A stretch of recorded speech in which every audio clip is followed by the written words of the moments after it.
जन्म देते ती आई, जीवन साथी देते ती मात्र सासूबाई.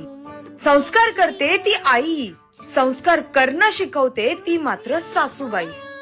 मुलापेक्षा मुलीवर जास्त प्रेम करते ती आई, पण आपल्याच मुलाचा हात दुसऱ्या मुलीच्या हाती सोपवते ती मात्र सासूबाई. समंजस बनवते ती आई, पण शासन करून सुधरवते ती मात्र सासूबाई. आपल्या काळजाचा तुकडा दुसऱ्याला सोपवते ती आई, पण दुसऱ्याची लक्ष्मी आपल्या घरात घेऊन येते ती मात्र सासूबाई. ठेच लागली की आठवते आई, पण जखमेवर मलम लावते ती मात्र सासूबाई. ते म्हणतात ना की सासू कधी आई होऊ शकत नाही, पण आईपेक्षा कमी सुद्धा नाही. आई विना मला करमत